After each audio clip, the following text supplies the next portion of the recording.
And, you know, okay, he did not go. Now, what happened with the Vietnam War? A large percentage of our black men went to Vietnam. Okay, white men went too, and other races went too. But when our black men came back after fighting of a war, they could not have a decent home. They could not have a decent job. They were still discriminated against in a country that they fought for. And they came back broken and beaten. They came back addicted to crack cocaine, which were minor fragment of that. They got incarcerated when President Bill Clinton, who we claim to be the first black president, says 3 strikes and you're out. So we have a disproportionately amount of black men incarcerated today that cannot be fathers for their children.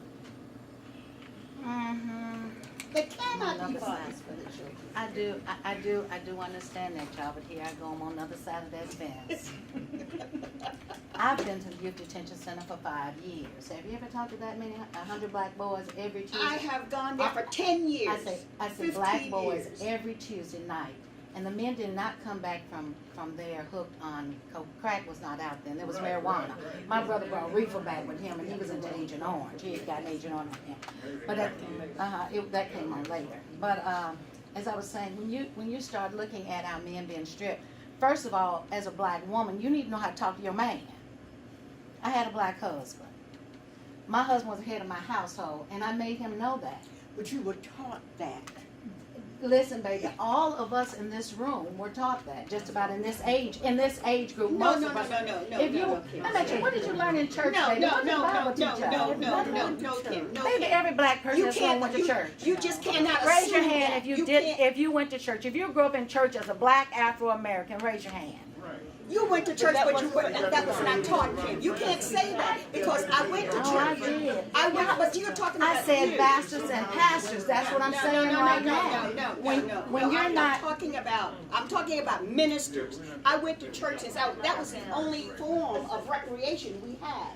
But that form of recreation also took us to stick together, and it taught us how to come together, and that your pastor was a leader. That's you. No, back then. That's you. No, baby, didn't Martin Luther King, ain't that what we did? We followed our pastors and they told us But look how many fought against Martin Luther King. Martin Luther King was betrayed by people in his own camp. We do it, we're just talking about that, we do it every day with crabs. You just say crabs in a bear, they have them there, we still crabbing. But we are getting away from the topic. Let me give these two a chance to say something, and I want to read a little bit about this. Because we all have come through, we all are different, and we've come up a little bit differently. I was brought up in the country. The church was the only place that we could go to get together and see families. That was the church. And I'm not saying that the church back then, you didn't have a college degree. You just came up and you became a pastor. God called you to be a pastor. It was some type of a position to be an elite person over like that now. In the black churches, and I went to one last Sunday where you have the ministers and the deacons all in this room, and they're getting served the choice chicken, and the other people, the one less than, is out there getting the backs or whatever you could get. But these were the preachers. So coming to the ministry in a lot of the black churches was a way of elevating yourself above the others because there was no other way. Education, teachers. That's right. Teachers. There was no other way to do that. So we weren't all taught what Kim was taught. We weren't all taught what you were taught. The most of us weren't taught that. Well, you were very fortunate. My daddy was not the man. My dad is a dark man. We never had welfare. My daddy had 8 children. My parents were not educated people. We never had food stamps. We never could get the free cheese. My daddy worked, my mother worked, my grandmother worked. Everybody came to our house to eat from some of everywhere.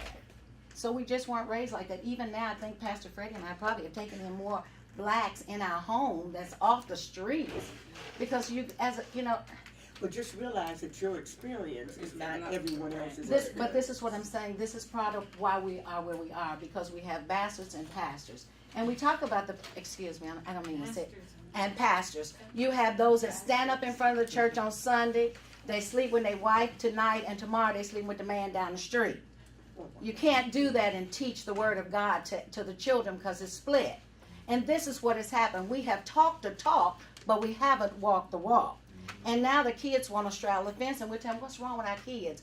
When we were taught the right things and told them, baby, we try not to have sex before. I mean, my parents, their parents didn't tell you to don't have sex before marriage. Relationship. Well, I'm asking. But we are talking about the not to have sex masses. before marriage? My parents did, but I know parents of my friends didn't. Never They said didn't- that. But you they didn't tell can't, you their can't kids take that. this conversation and pigeonhole it to your own personal experience. I'm not trying to. The You word know, of God, it's- we're all Christians, and when you start telling me that the mindset of people that stay in the same place and never change, if I never change, there's nowhere in the world I could be where I am today. In the mindset that I'm a slave and I'm not free. If I'm But sitting that's right, why we are having this program. I know, that's so what I'm we saying. can Free look ourselves. we can look at the problems, and we can come up with solutions. One idea when we get down to the solution, and we're going to talk about this, because each one of us have different sets of different experiences and different relationships. True. If I were to sit here and talk about my experiences as a black girl growing up in the South, it would be far different from yours. You're My like mother crying worked. every day. My mother worked for a white attorney that moved from California. He had 5 daughters. I would go to work with my mother. My mother worked for $2 per day.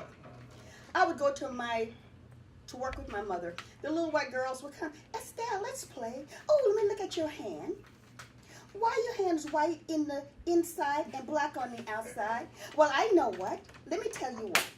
When God made a nigger, he made him in the night. He made him in such a hurry, he forgot to paint him white. I never forgot that. I never forgot that. That was said to me when I was about 7 years old. Never, when I was 7 years old. The white parents took this little girl and they spanked their daughter. Don't you ever say that to Estelle again.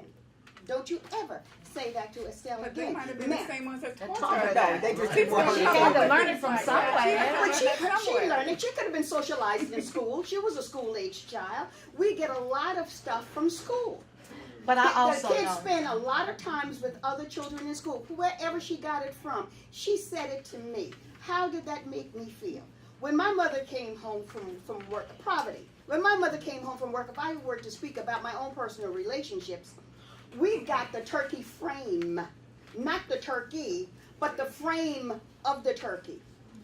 When I moved to New Jersey as an adult woman, and I visited South Carolina again, in the place where I held my first job, I could not stand at the counter and eat a hot dog because the lady came out and told my cousin, May, tell your cousin she has to take her hot dog and her Pepsi outside because the white folk in the store are complaining and she cannot eat in here. Now, what did that do to me as a young woman? That made my self-esteem go down. So we are still suffering from self-esteem. There are women today that are suffering from low self-esteem. If they get a man who is nice looking, he's driving a nice car or whatever, they think he's good. Or maybe he'll take me out of this dilemma. Maybe he'll take me out of this dilemma. Maybe I don't have to stay in that dilemma. It's not your experience, but it happened to a lot of people I'm not that I saying know. that that's not my experience. Let me say this. Growing up in the South and being light-skinned, I got it the same way you did. You think you're white, you think you're better. We do it to each other. White folk ain't never said that to me. You know what I'm saying? But I know I'm black. But we did it to each other. My school experience was very horrible. I was in the last lawsuit that they had against the Vicksburg public school system with the government, with the state of Mississippi. It was not a good experience. But what I'm saying is, when do you get up from where you are? When do you take the Bible literally and read it and say what it says? When do Well, we just, again, it comes to, if you come in this room, everybody in here is in church. no, everybody is not. not. Raise your hand. You can't say that. I just had everybody raise their hands. And You asked if they everybody. grew up in Okay. church. You didn't say Well, if you do went people church. still, well, I mean, if you grew up in church, the knowledge, don't it still stay? The mind It holds may, Well, knowledge. it's the same thing. It's the brainwashing of African Americans. That still stays with you. I understand that. I understand that, but when do you grow up? Like you do it, I know that. I don't know, maybe not. Like I said, I don't know. I just said that when I saw that in the Bible, it said my husband was a head. I took it literally that he the head of the house, and Right. I was And satisfied. that was you, and it worked well. Huh? Suppose you live in a family where your husband died. He did. He done Okay, left we're me getting here. from- we're I getting still, away- I excuse still me, got the same excuse me, faith I had excuse when I me, had him. Does excuse that me. mean you don't have a good family anymore? Excuse me, we Still are good getting away family. from Better. the format. We're gonna get to that in The a teaching little. was good. Excuse me, we're getting away from the format. I wanna keep the show, the formatted the way that we have it. Again, I would like to thank the sponsors, Antioch Foot and Ankle Group and Hollingsworth Auto Service for sponsoring this program today. We are here to talk about the effects of slavery and the systematic brainwashing of blacks, and the breakdown of black families and the ways in which it happened. That's what we are here to discuss. I'm not here to discuss my personal experience, but the ways in which it happened. Now, if I were to throw my personal experience in there, my father left home because there weren't any jobs. You just throwed it in there. If I were to throw it in there, but I'm not going to throw it in there. Okay, I'm thank not you. going to throw that in there. So I'm gonna leave that out. And we Mr. are going Herman to didn't get leave back that. to marital relationships between spouses. Uh-oh. And right now, it's 7 o'clock. So this portion of the show, a few minutes, we're gonna take a few minutes to offer some solutions. And then we're gonna entertain questions and comments from you. Is that okay? Thank you. Solutions, marital relationships. How can we stem the tide of having more and more black families break up? How can we do I'm gonna that? stop that. Yes. I think one of the things we need to do is to educate ourselves and our children, Yes. so that when they grow up, they will learn that just because this is the way it's always been, particularly if it's detrimental